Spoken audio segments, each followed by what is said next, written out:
Et ce matin, nous recevons le ministre de l'Économie et des Finances, Yvonique Raffin. Bonjour, monsieur le ministre. Bonjour. La semaine dernière, aux côtés du président du pays, Édouard Fritch, vous avez lancé les grandes lignes du plan de relance 2021-2023. Près de 79 milliards pour 73 mesures. Alors, c'est la feuille de route pour sortir le pays de la crise à travers 3 axes. Vous les avez annoncés: la protection de l'économie et de l'emploi, la consolidation de la résilience, la préservation de la cohésion sociale. Alors, présenté comme ça, on a l'impression qu'il suffit d'injecter de l'argent pour sortir de la crise. C'est aussi simple que ça ? Malheureusement, donc c'est pas si simple que ça. Il faut effectivement, comme vous le disiez, il faut injecter beaucoup d'argent. C'est ce qui a été fait déjà en 2020. Ce que je voulais dire, c'est que ce plan de relance, en fait, c'est ni plus ni moins que la continuité des travaux qui ont été engagés en 2020. Je rappelle que le pays a répondu en urgence en 2020 pour la préservation de l'emploi, pour la sauvegarde des emplois, voilà. Donc, et puis surtout à venir aussi en aide à notre compagnie aérienne Air Tahiti Nui. On va en reparler. Alors, dans ce plan, il y a ce que l'on voit et ce que l'on ne voit pas. Alors, ce que l'on voit, ce sont ces mesures directes qui ont déjà démarré, d'ailleurs, soutien aux salariés en difficulté. Ça représente la part la plus importante du plan, 60% sur 2021, près de 26 milliards. Et puis il y a donc tout ce que l'on ne voit pas, la partie moins visible du plan, ce que vous avez appelé l'effet levier. C'est quoi exactement ?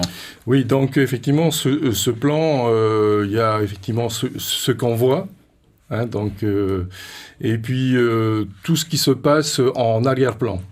Donc l'effet levier, c'est-à-dire que le pays injecte X millions, et le privé vient abonder d'autant, voire avec un effet multiplicateur de 2, voire 3. Donc, nous travaillons déjà avec les équipes depuis plusieurs mois à ces effets leviers. Imaginez un petit peu comment le partenariat public-privé peut venir nous aider, en tout cas, à relancer l'économie. Donc, c'est dans cet esprit-là que ce plan de relance a été construit, a été réfléchi, et surtout a été réfléchi avec l'ensemble des acteurs économiques. Parce que c'est à ce prix-là qu'on pouvait effectivement réussir et avoir ces fameux effets de levier. Alors, si on prend le secteur des entreprises sur l'année 2020, il a perdu, selon le patron du MEDEF, 100 milliards de francs en termes de chiffre d'affaires, soit 15% de chiffre d'affaires par rapport aux années précédentes. Alors, comment on fait pour aider ces entreprises à remonter la pente ? C'est 100 millions ou 100 milliards ? 100 milliards. 100 milliards, oui, j'ai compris. Alors, en fait, c'est pareil, il n'y a pas de secret, Yvonique Raffin ou secret gouvernement, il y a effectivement l'économie. Il faut injecter massivement. Donc c'est ce que nous allons faire, c'est ce que nous avons déjà fait en 2020. C'est-à-dire que nous allons injecter de l'argent au travers de la SOFIDEP qui viendra effectivement au secours et puis au financement des entreprises privées. Ça, c'est un exemple. En venant injecter aussi dans l'économie en sauvegardant les emplois, parce qu'indirectement, ça sauve les entreprises, en tout cas la trésorerie des entreprises, en tout cas ça les accompagne. Alors une question que beaucoup de Polynésiens, vous l'imaginez, doivent se poser, qui paiera la facture ? Autrement dit, est-ce qu'il sera demandé aux Polynésiens de mettre la main à la poche pour rembourser d'une façon ou d'une autre cette somme ou toute cette somme que l'on annonce régulièrement ? Effectivement, une relance économique est basée sur des financements. Donc, en l'occurrence ici, 78 milliards. Donc, nous allons contracter un deuxième prêt auprès de l'État. Bon, a priori, le même niveau que le premier prêt. Nous n'avons pas encore arrêté, effectivement, le montant. Aujourd'hui, c'est encore prématuré que de dire que nous allons mettre en place des taxes. C'est pas impossible. Rien n'est impossible. En tout cas, nous sommes en train de réfléchir comment éviter cela, quoi. Alors, après quelques mois aux manettes de l'économie du pays et au vu de la situation actuelle, vous ne vous dites pas des fois le matin comme ça en vous rasant dans quelle galère je me suis embarqué ? Jamais.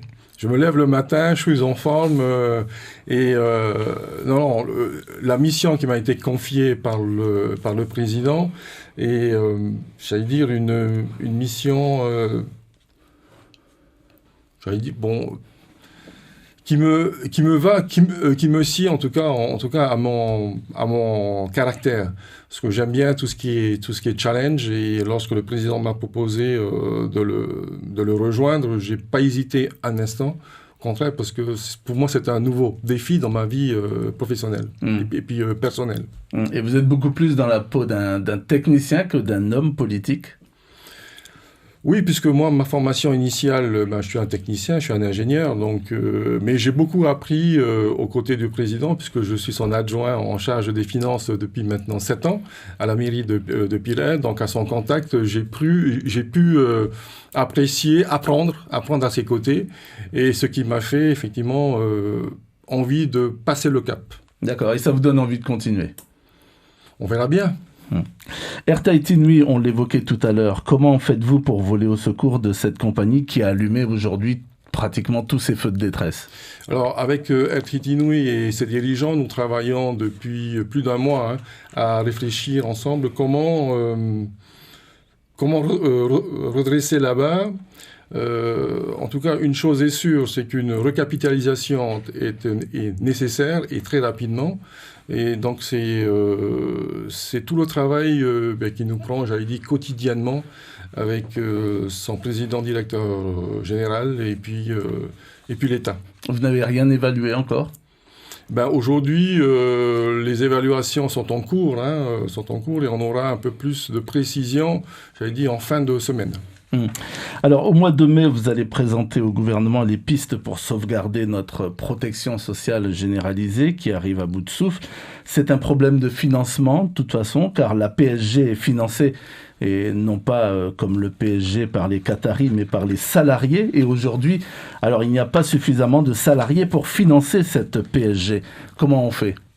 Alors aujourd'hui, effectivement, la protection sociale généralisée est un dossier éminemment complexe. Pour y avoir travaillé pendant 3 ans et demi donc à la tête de la CPS.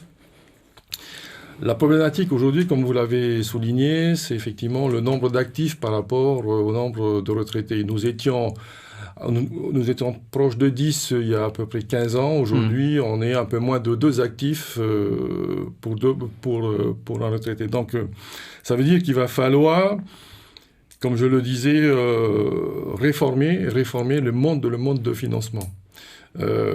Aujourd'hui, ce qu'il faut savoir, c'est que dans les grandes lignes, la PSG, c'est en gros 130 milliards, dont 70% est porté par le régime des salariés.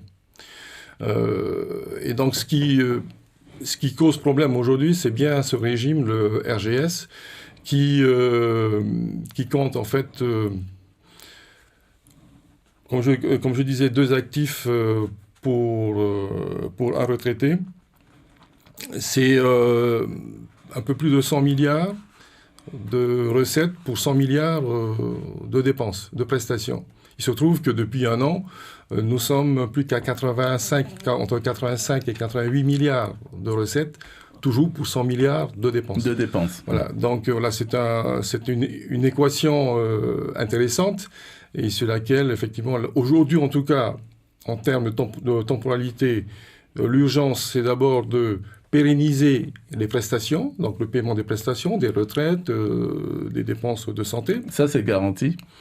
Ça, on peut dire que c'est garanti jusque fin de l'année. Mais en fait, moi, ce qui m'importe et ce qui nous importe tous, c'est comment passer le cap 2022 et 2023. Donc, c'est toute la question que nous nous posons aujourd'hui et que nous avons déjà des débuts de réponse. Les petites et moyennes entreprises le répètent encore et encore, 2 mois de crise maximum et elles seront obligées de mettre la clé sous la porte. On pense notamment à toutes ces entreprises du secteur du tourisme qui attendent l'ouverture des frontières. Alors, qu'est-ce que vous leur répondez à ces entreprises ? Je les renverrai en fait à la réponse du président et au commissaire la semaine dernière. Une chose est sûre, c'est que le président s'est engagé à annoncer en fait la fermeture des frontières pour un temps maximum de 2 mois. Et nous espérons tous effectivement que la courbe de la Covid continue à s'infléchir, ce qui donnerait en fait raison au président pour une ouverture le 1er mai. Le plus gros dossier qui vous attend aujourd'hui, c'est lequel ? Tous les dossiers sont importants. C'est pas une question de montant. Tout est important. Dans l'urgence, j'allais dire, c'est d'abord de négocier avec l'État ce second prêt. Donc nous avons comme échéance le mois de juillet-août. Ensuite, nous travaillons en parallèle sur la protection sociale généralisée, sur cette fameuse réforme. Donc nous avons démarré nos travaux depuis le mois de décembre et comme vous l'aviez dit, donc je dois présenter au gouvernement et au président des premières pistes au mois de mai. Et l'objectif, c'est bien d'aller très vite, parce qu'on n'a pas le temps pour redresser notre économie et de faire participer un maximum de personnes. Vous imaginez que la tâche serait aussi compliquée ?